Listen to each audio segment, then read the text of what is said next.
ഇഷ്ടിക കൊണ്ട് നിർമ്മിച്ചിട്ടുള്ള ലോകത്തിലെ ഏറ്റവും ഉയരം കൂടിയ മീനാർ ആണ് കുത്തബ് മിനാർ. നമ്മളിപ്പോൾ അവിടെയാണുള്ളത്.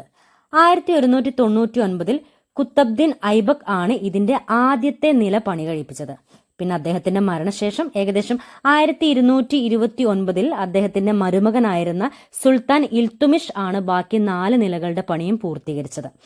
ഇതിന് ഏകദേശം 75.5 മീറ്റർ ഉയരത്തിന്റെ മുകളിലേക്ക് കയറാൻ 399 പടികളുണ്ട്.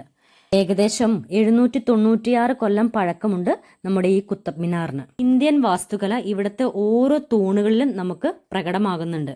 യുനെസ്കോയുടെ ലോക പൈതൃക കേന്ദ്രങ്ങളുടെ പട്ടികയിൽ ഉൾപ്പെട്ടിട്ടുള്ള ഒരു കെട്ടിടം കൂടിയാണ് കുത്തബ് മിനാർ. ആദ്യകാലങ്ങളിൽ ഇതിനുള്ളിലേക്ക് നമുക്ക് പ്രവേശിക്കാമായിരുന്നു. 1981 കുറേ ആളുകൾ കുത്തബ് മിനാറിനുള്ളിൽ കയറുകയും പെട്ടെന്ന് കരണ്ട് പോവുകയും എല്ലാവരും തിരിച്ചിറങ്ങാനുള്ള വെപ്രാളത്തിൽ തിക്കിലും തിരക്കിലും പെട്ട് ഒരു 10-40 ആളുകൾ മരണപ്പെട്ടു. കൂടുതലും കുട്ടികളായിരുന്നു. അതിനുശേഷം ഉള്ളിലേക്കുള്ള പ്രവേശനം നിർത്തുകയായിരുന്നു. ഇത് മാത്രമല്ല, ഇനിയും ഒരുപാട് കാഴ്ചകൾ നമുക്ക് ഈ കുത്തബ് മിനാറിൽ കാണാനുണ്ട്.